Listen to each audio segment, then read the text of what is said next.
الحمد للہ وکفى والصلاة والسلام على سید الانبیاء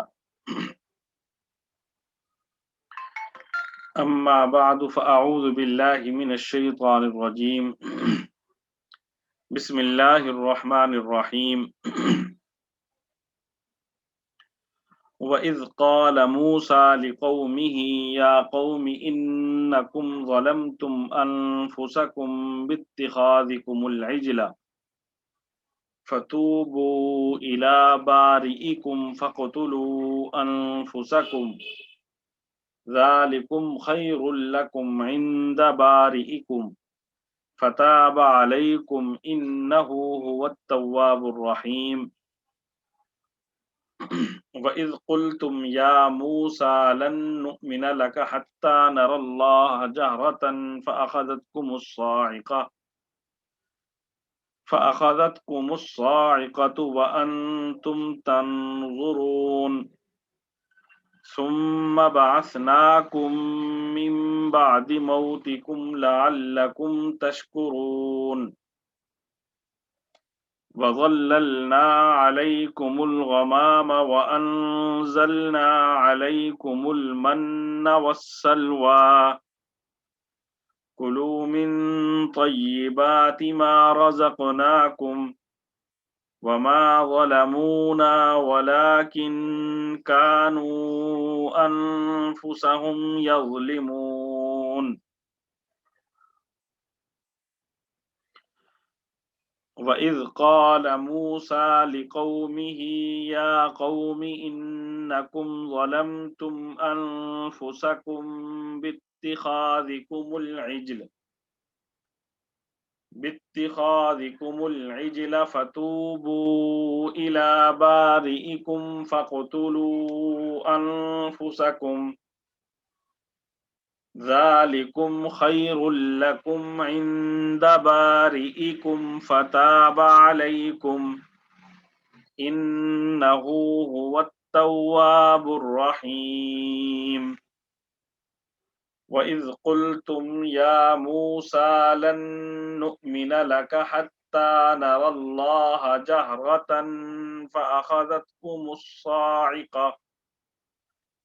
فَأَخَذَتْكُمُ الصَّاعِقَةُ وَأَنْتُمْ تَنْظُرُونَ ثُمَّ بَعَثْنَاكُمْ مِنْ بَعْدِ مَوْتِكُمْ لَعَلَّكُمْ تَشْكُرُونَ وَظَلَّلْنَا عَلَيْكُمُ الْغَمَامَ وَأَنزَلْنَا عَلَيْكُمُ الْمَنَّ وَالسَّلْوَىٰ كُلُوا مِن طَيِّبَاتِ مَا رَزَقْنَاكُمْ وَمَا ظَلَمُونَا وَلَكِن كَانُوا أَنفُسَهُمْ يَظْلِمُونَ صدق اللہ العظیم.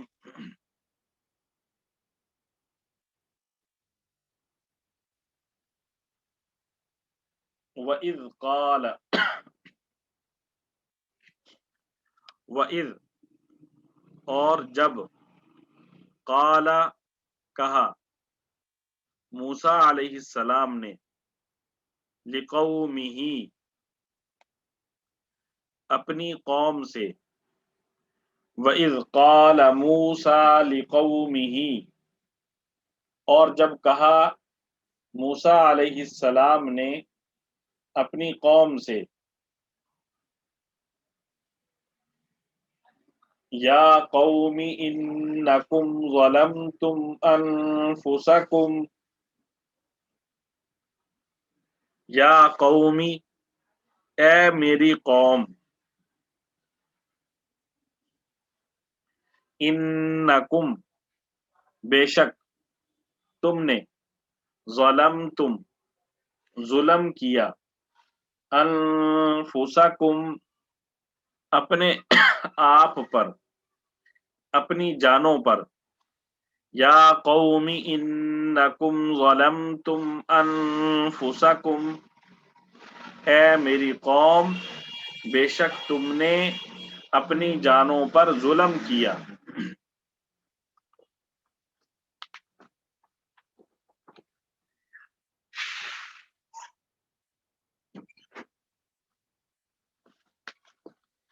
باتخاذکم العجل،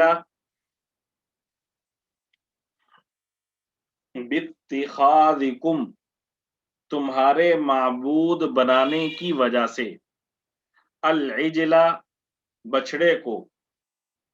فتوبو پس تم توبہ کرو، الی بارئکم اپنے پروردگار سے، فقتلوا پھر تم قتل کرو، انفسکم اپنے آپ کو، ذالکم خیر لکم عند بارئکم یہ تمہارے لیے بہتر ہے، عند تمہارے پروردگار کے نزدیک، عند بارئکم تمہارے پروردگار کے نزدیک، ذالکم خیر لکم یہ تمہارے لیے بہتر ہے، عند بارئکم تمہارے پروردگار کے نزدیک، فتاب علیکم فتاب پھر اس نے توبہ قبول کی، علیکم تمہاری، یا فتابہ پھر وہ متوجہ ہوا، علیکم تم پر، انہ هو التواب الرحیم انہ ہوا بے شک وہی، التواب معاف کرنے والا، یا التواب توبہ قبول کرنے والا، الرحیم رحم کرنے والا، انہ هو التواب الرحیم بے شک وہی ہے معاف کرنے والا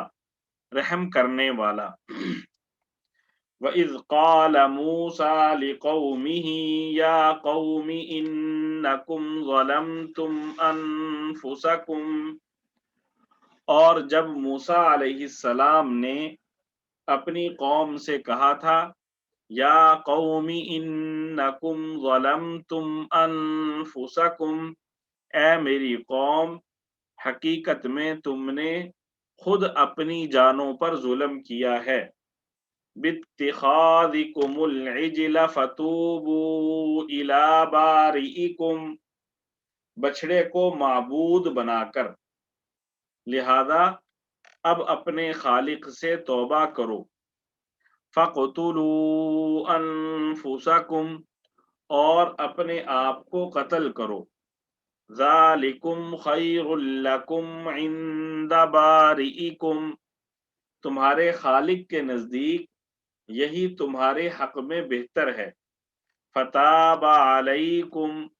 اس طرح اللہ نے تمہاری توبہ قبول کر لی، انہ هو التواب الرحیم بے شک وہی ہے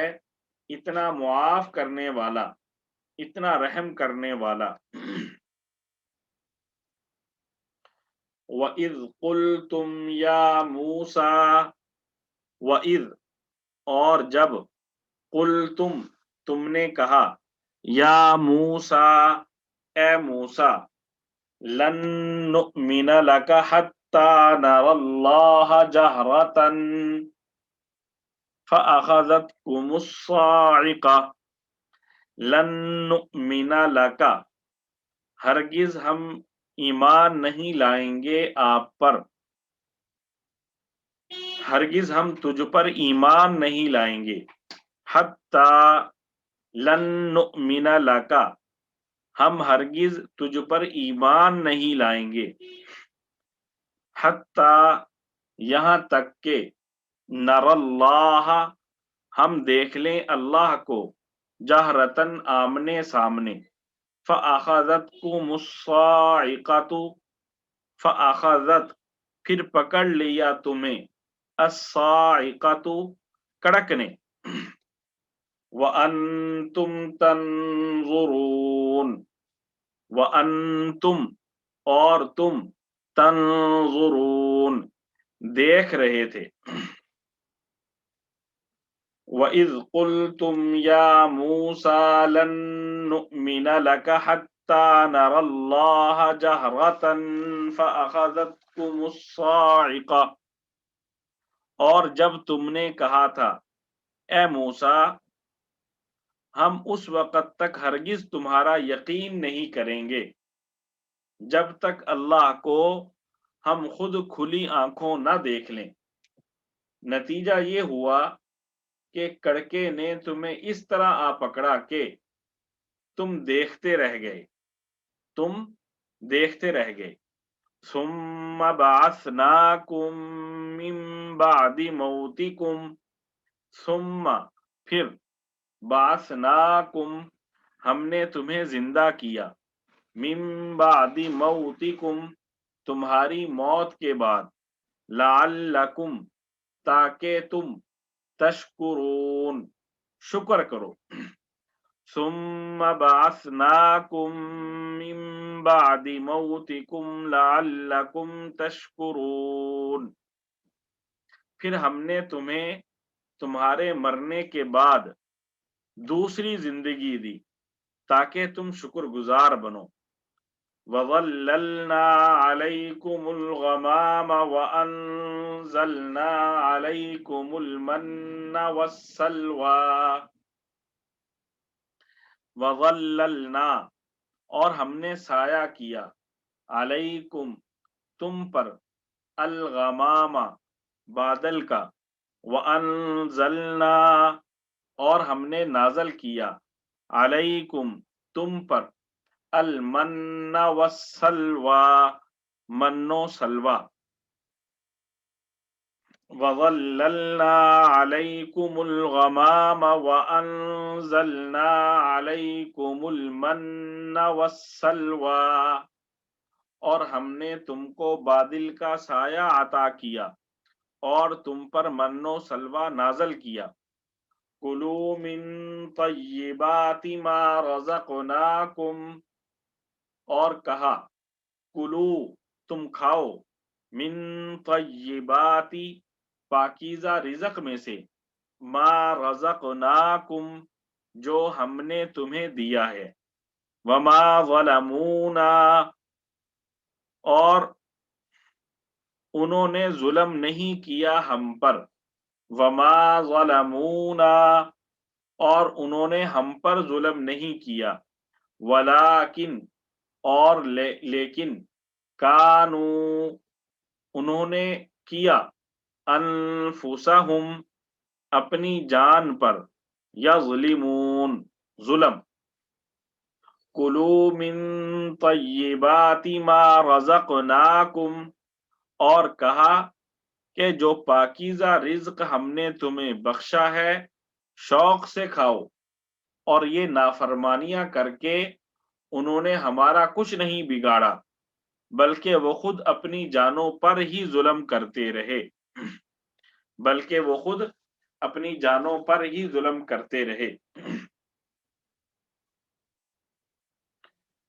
الحمدللہ۔ آج ہم سورہ بقرہ کی 54، 55، 56 اور 57 4 آیات ہم پڑھ رہے ہیں۔ ان آیات میں حق تعالی شانہ نے بنی اسرائیل پر اپنے اور مختلف انعامات کا تذکرہ کیا ہے۔ یہاں پر یہ چیز ہمارے سامنے رہنی چاہیے کہ قرآن پاک کوئی تاریخ کی یا کہانیوں کی کتاب نہیں ہے، بلکہ قرآن پاک اللہ تعالیٰ نے انسانیت کی رہبری اور رہنمائی کے لیے نازل کی ہے، اور جو واقعات، جو پرانی باتیں، قوموں کے واقعات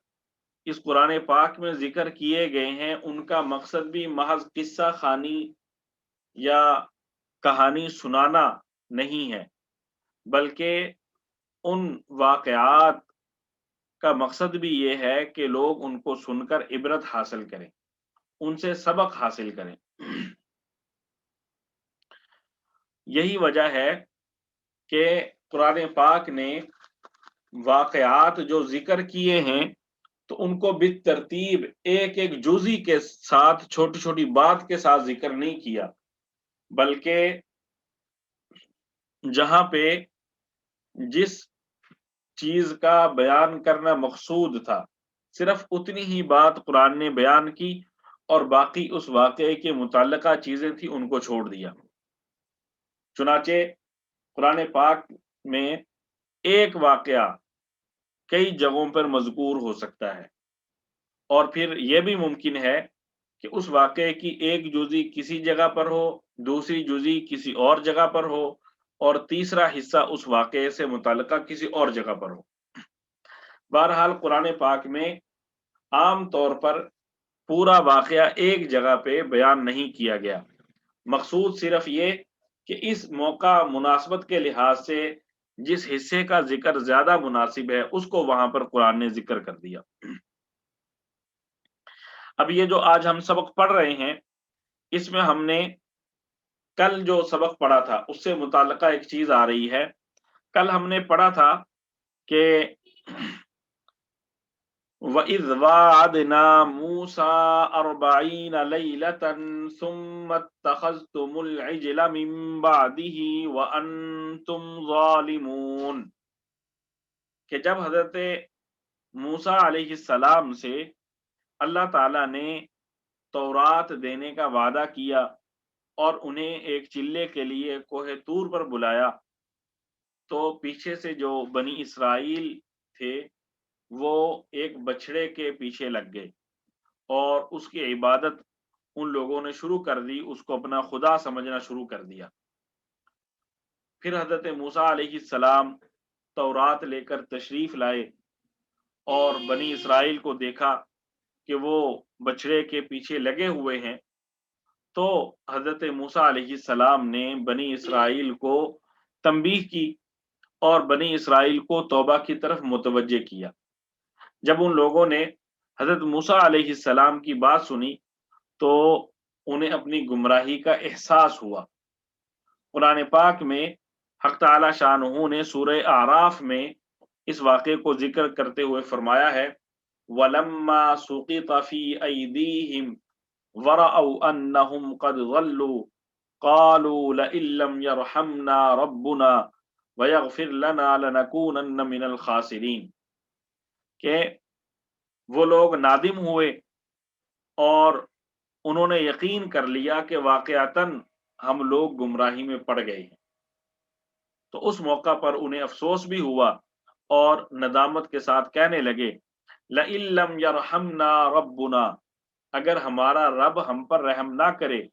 وَيَغْفِرْ لَنَا، اور ہماری مغفرت نہ کرے، ہمیں معاف نہ کرے، لَنَكُونَنَّ مِنَ الْخَاسِرِينَ، تو ہم نقصان اٹھانے والوں میں سے ہو جائیں گے۔ بہرحال چونکہ ان کو اپنی اس بات پر ندامت ہوئی اور افسوس ہوا،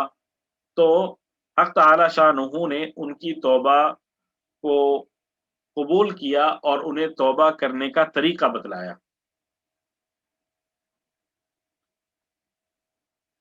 ان کے لیے توبہ کرنے کا طریقہ حق تعالی شانہ نے یہ متعین کیا، جیسا کہ جو آیت ہم پڑھ رہے ہیں وَإِذْ قَالَ مُوسَىٰ لِقَوْمِهِ يَا قَوْمِ إِنَّكُمْ ظَلَمْتُمْ أَنفُسَكُمْ بِاتِّخَاذِكُمُ الْعِجْلَ، کہ موسیٰ علیہ السلام نے اپنی قوم سے فرمایا اے قوم، تم نے بچڑے کو معبود بنا کر اپنی جانوں پر ظلم کیا ہے، فَتُوبُوا إِلَىٰ بَارِئِكُمْ، لہذا تم اللہ تعالیٰ سے معافی مانگو، اللہ تعالیٰ سے معافی مانگو۔ معافی کیسے مانگیں؟ فَقْتُلُوا أَنفُسَكُمْ، کہ تم اپنی جانوں کو قتل کرو، تم اپنی جانوں کو قتل کرو، اپنے آپ کو قتل کرو۔ یہ سورہ بقرہ کی اس مذکورہ آیت میں جو آج ہمارا سبق ہے، یہاں پر حق تعالی شانہ نے فرمایا فَقْتُلُوا أَنفُسَكُمْ، تم اپنے آپ کو قتل کرو۔ اس کا کیا مطلب ہے؟ اصل میں دیکھا جائے تو یہ جو بنی اسرائیل تھے، انہوں نے کیا کیا تھا کہ جو دین حضرت موسیٰ علیہ السلام لائے تھے اور حضرت ہارون علیہ السلام جس دین کی تبلیغ کر رہے تھے، اس دین سے یہ لوگ پھر گئے تھے۔ کہ انہوں نے اللہ تعالیٰ کو چھوڑ کر وہ جو بچڑا تھا اس کی پوجا شروع کر دی، اس کی عبادت شروع کر دی، تو گویا اپنے دین سے نکل گئے، جو دین کا راستہ تھا اس سے ہٹ گئے۔ تو ہماری شریعت میں اس کو کہا جاتا ہے دین سے پھر جانا، مرتد ہو جانا، دین سے نکل جانا۔ تو مرتد کی سزا ہمارے ہاں بھی قتل ہے، دین اسلام میں بھی مرتد کی سزا قتل ہے۔ اور یہ جو لوگ حضرت موسیٰ علیہ السلام کے مذہب کے اپنے دین سے پھر گئے تھے، ان کو بھی حق تعالی شانہ قتل کی سزا ہی دے رہے ہیں۔ فرمایا فَقْتُلُوا أَنفُسَكُمْ، تم اپنے آپ کو قتل کر ڈالو۔ لیکن یہاں پر یہ بھی مد نظر رہے کہ بنی اسرائیل کے سارے افراد بچڑے کی عبادت نہیں کرنے لگ گئے تھے، بلکہ کچھ افراد ایسے تھے جو بچڑے کو پوجنے لگ گئے تھے، جبکہ بہت سارے افراد ایسے بھی تھے جو حضرت ہارون علیہ السلام کی جو ہدایات تھیں، تعلیمات تھیں، ان پر پکے تھے اور جمے ہوئے تھے۔ تو حق تعالی شانہ نے یہاں پر بنی اسرائیل کو حکم دیا کہ تمہارے جو رشتہ دار، تمہارے جو قریبی عزیز بچڑے کو پوجنے لگ گئے تھے، ان لوگوں کو تم قتل کرو۔ 12 قبیلے تھے بنی اسرائیل کے، تو حکم ہوا کہ ہر قبیلے کے لوگ اپنے قبیلے کے ان لوگوں کو قتل کریں جو بچڑے کی عبادت کرنے لگ گئے تھے۔ تو ان لوگوں نے حضرت موسیٰ علیہ السلام کے اس حکم پر عمل کیا، اور اس حکم پر عمل درآمد کے نتیجے میں 70,000 یہودی قتل ہوئے۔ لکھا ہے کہ جب ان لوگوں نے اپنے قبیلے کے افراد کو قتل کرنا شروع کر دیا تو بعض اوقات قاتلین کے سامنے بچڑے کی عبادت کرنے والوں میں وہ لوگ بھی سامنے آ جاتے تھے جو ان کے رشتہ دار اور قریبی عزیز تھے، تو اب انہیں تھوڑی سی ہچکچاہٹ ہوتی تھی ان کو قتل کرنے کے بارے میں۔ تو حق تعالی شانہ نے ان پر سیاہ بادل بھیج دیے تاکہ وہ ایک دوسرے کو دیکھ ہی نہ سکے، اور صبح سے شام تک قتل کا یہ سلسلہ چلتا رہا۔ پھر حضرت موسیٰ علیہ السلام اور حضرت ہارون علیہ السلام نے دعا کی تو حق تعالی شانہ نے اس بادل کو ہٹایا اور بنی اسرائیل کی توبہ قبول ہوئی۔ یہاں سے یہ بھی معلوم ہوتا ہے کہ جتنے افراد نے بچڑے کی عبادت کی تھی، بچڑے کو معبود بنایا تھا، ان سب کو حق تعالی شانہ نے قتل نہیں کروایا، بلکہ ان میں سے صرف 70,000 کے قریب افراد کو قتل کروایا، اور اتنے افراد کے قتل کے بعد باقی سب حضرات کی توبہ حق تعالی شانہ نے قبول کر لی۔ کیوں؟ اس لیے کہ یہ جو قتل ہونے والے تھے انہوں نے بھی اپنے آپ کو اللہ تعالیٰ کے حکم پر جھکا لیا کہ اللہ کی طرف سے جب یہ حکم آ گیا ہے کہ انہیں قتل کرو، تو انہوں نے اس حکم کو مانا اور اس پر کسی قسم کا مقابلہ نہیں کیا۔ اور جو یہ حضرات تھے قتل کرنے والے، تو ان کے لیے بھی یہ بہت مشکل تھا اور گراں تھا کہ اپنے دوستوں کو، اپنے رشتہ داروں کو قتل کریں، تو یہ لوگ بھی اپنے ان رشتہ داروں کو قتل کرنے کے لیے تیار ہوئے اور بہت ساروں کو قتل کیا۔ تو حق تعالی شانہ نے ان کی توبہ کو قبول کر لیا۔ فرمایا فَتُوبُوا إِلَىٰ بَارِئِكُمْ فَاقْتُلُوا أَنفُسَكُمْ ذَلِكُمْ خَيْرٌ لَكُمْ عِندَ بَارِئِكُمْ فَتَابَ عَلَيْكُمْ، کہ اللہ تعالیٰ نے تمہاری توبہ کو قبول کیا۔ فتاب علیکم، اللہ تعالیٰ نے تمہاری توبہ کو قبول کیا۔ اگرچہ یہ ایک مشکل کام تھا، کہ اپنے رشتہ داروں کو قتل کیا جا رہا ہے، اپنے دوستوں کو قتل کیا جا رہا ہے، لیکن حق تعالی شانہ نے فرمایا ذالکم خیر لکم عند بارئکم، تمہارے پروردگار کے نزدیک یہ بات تمہارے حق میں بہتر ہے۔ کیوں؟ ایک تو ہے دائمی سزا جو اللہ تعالیٰ مشرکین کو دوزخ میں ڈال کر دیں گے، تو اللہ تعالیٰ نے تمہاری توبہ قبول کی اور دائمی سزا سے تمہیں بچا لیا۔ تو یہ ایک وقتی تکلیف تو ہوئی کہ قتل ہو گئے یا اپنے رشتہ داروں کو قتل کر رہے ہیں، لیکن اس کا نتیجہ کیا نکلا کہ اس تکلیف کو برداشت کرنے سے حق تعالی شانہ نے دوزخ کا جو ہمیشہ کا عذاب تھا اس سے حق تعالی شانہ نے بچا لیا۔ یہاں پر ہمیں بھی تھوڑا سا غور و فکر کرنا چاہیے کہ ان کی توبہ حق تعالی شانہ نے کس طرح قبول کی، اور توبہ کرنے کا طریقہ کیا بتلایا کہ اپنے آپ کو، اپنے رشتہ داروں کو قتل کرو۔ یہ حضور صلی اللہ علیہ وآلہ وسلم کی برکات ہیں جو ہمیں عطا ہوئی ہیں کہ ہم پر حق تعالی شانہ نے اتنی سختی نہیں کی۔ ہمیں کہا تم نے گناہ کر لیا، اب بس اس پر شرمندہ ہو جاؤ، تمہارے اندر یہ احساس پیدا ہو جائے کہ میں نے غلط کیا، اور پکا ارادہ کر لو کہ آئندہ میں گناہ نہیں کروں گا، تو اللہ تعالیٰ تمہاری توبہ کو قبول فرما لیں گے۔ تو یہ حضور صلی اللہ علیہ وآلہ وسلم کی برکت ہے۔ تو یہاں سے اس قرآن پاک کی آیت سے بھی یہ بات معلوم ہوئی کہ مرتد کی سزا قتل ہے، اور حضور صلی اللہ علیہ وآلہ وسلم سے حدیث میں بھی مرتد کی سزا جو ہے مرتد کی سزا کا قتل ہونا ثابت ہے، حضور صلی اللہ علیہ وسلم نے یہ بیان فرمایا ہے۔ آگے حق تعالی شانہ نے بنی اسرائیل کا ایک اور واقعہ ذکر کیا ہے۔ جب حضرت موسیٰ علیہ السلام بنی اسرائیل کے پاس تورات لے کر آئے تو ایک واقعہ تو یہ ہوا کہ انہوں نے بچڑے کو پوجتے دیکھا حضرت موسیٰ علیہ السلام نے، اور یہ لوگ پھر حق تعالی شانہ نے انہیں توبہ کا حکم دیا اور ان لوگوں نے توبہ کی۔ اس کے ساتھ ایک واقعہ یہ پیش آیا کہ چونکہ حق تعالی شانہ نے کوہ طور پر حضرت موسیٰ علیہ السلام کو تورات دی تھی، تو جب آپ نے تورات کی تختیاں بنی اسرائیل کے سامنے پیش کی کہ یہ کتاب ہے، یہ تختیوں کی صورت میں، اور اس میں حق تعالی شانہ نے تمہارے لیے احکام درج کیے ہوئے ہیں، تو وہ لوگ چونکہ بنی اسرائیل تھے تو ان لوگوں نے حضرت موسیٰ علیہ السلام سے کہا کہ ہمیں آپ پر یقین نہیں ہے، آپ تو کہتے ہیں یہ اللہ کی کتاب ہے، لیکن اس کی کوئی دلیل ہونی چاہیے کہ یہ اللہ کی کتاب ہے، اور ہمیں اس وقت تک یقین نہیں آئے گا کہ یہ اللہ کی کتاب ہے جب تک اللہ تعالیٰ خود ہم سے کلام کر کے ہمیں نہ بتلائے کہ یہ واقعتاً میرا کلام ہے۔ تو حضرت موسیٰ علیہ السلام نے حق تعالی شانہ سے دعا کی، اور حق تعالی شانہ کی اجازت سے حضرت موسیٰ علیہ السلام نے بنی اسرائیل میں سے کچھ بنی اسرائیل کے نمائندے مقرر کیے اور انہیں تیار کیا کہ وہ لوگ پاک صاف ہو کر جو ہے وہ روزہ رکھیں، اور روزہ رکھ کر وہ کوہ طور پر حضرت موسیٰ علیہ السلام کے ساتھ چلیں، وہاں پہ حق تعالی شانہ سے جو ہے نا ان کا کلام ہوگا جو بنی اسرائیل کے نمائندے ہیں، اور ان کو یقین آ جائے گا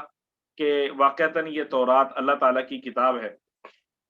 تو یہ لوگ حضرت موسیٰ علیہ السلام کے ساتھ مقررہ وقت پر وہاں پہ پہنچ گئے۔ وہاں پہ حق تعالی شانہ نے بنی اسرائیل سے کلام کیا، جس میں یہ وضاحت کی گئی کہ یہ واقعتاً حضرت موسیٰ علیہ السلام اللہ تعالیٰ کے نبی ہیں، اور ان کے پاس جو کتاب تورات ہے یہ اللہ کی کتاب ہے، لیکن یہ لوگ ایسے تھے کہ اللہ اکبر، یہ لوگ ایسے تھے کہ ان لوگوں نے پھر وہاں پہ حجت بازی شروع کر دی اور کہنے لگے کہ ہمیں تو اس وقت تک یقین نہیں آئے گا جب تک کہ اللہ تعالیٰ کھلا کے ہمارے سامنے نہ آئے، جب ہم اللہ تعالیٰ کو آمنے سامنے دیکھیں گے تو ہمیں یقین ہوگا، ورنہ ہمیں یقین نہیں ہوگا۔ تو اس موقع پھر حق تعالی شانہ نے ایک بجلی کی کڑک ان پر بھیجی، اور جس سے یہ دیکھتے ہی دیکھتے مر گئے، سارے کے سارے ان پر موت طاری ہو گئی۔ جب حضرت موسیٰ علیہ السلام نے دیکھا کہ یہ سارے لوگ مر گئے ہیں تو ان کو پھر فکر لاحق ہوئی کہ بنی اسرائیل تو پہلے ہی مجھ پر اعتماد کرنے کے لیے تیار نہیں ہے، طرح طرح کی باتیں کر رہے ہیں، اور اب یہ اتنے سارے لوگ ہلاک ہو گئے تو میں ان لوگوں کو جب جا کے بیان کروں گا کہ بجلی کی کڑک کی وجہ سے وہ لوگ مر گئے تو نہ معلوم وہ کیسی کیسی باتیں بنائیں۔ کیسے کیسے تہمت لگائیں۔ تو حضرت موسیٰ علیہ السلام نے اللہ تعالیٰ سے دعا کی، اور اللہ تعالیٰ نے حضرت موسیٰ علیہ السلام کی دعا قبول کرتے ہوئے ان لوگوں کو دوبارہ زندگی عطا کی۔ اس کو حق تعالیٰ شانہ نے فرمایا ثم بعثناکم من بعد موتکم لعلکم تشکرون، پھر ہم نے تمہیں دوبارہ زندہ کیا تمہاری موت کے بعد تاکہ تم شکر ادا کرو۔ ظاہر ہے ان لوگوں پر اور ساری قوم پر اللہ تعالیٰ کا شکر واجب ہوا کہ اللہ تعالیٰ نے انہیں دوبارہ جو ہے نا وہ زندگی عطا فرمائی۔ اچھا، اب یہ ایک واقعہ تھا۔ اس کے بعد یہ حضرات اس میدان میں، میدان تیہ میں ایک طویل عرصہ ان لوگوں نے گزارا۔ وجہ کیا تھی کہ جب یہ لوگ فرعونیوں سے بچ کر دریائے قلزم پار کر کے ایک اس میدان تی میں صحرائے سینا میں پہنچے تو حق تعالی شانہ نے انہیں حکم دیا تھا کہ اپنے وطن کنعان میں پہنچو۔ اب جو کنعان تھا وہاں پہ ایک بادشاہ کی حکومت تھی۔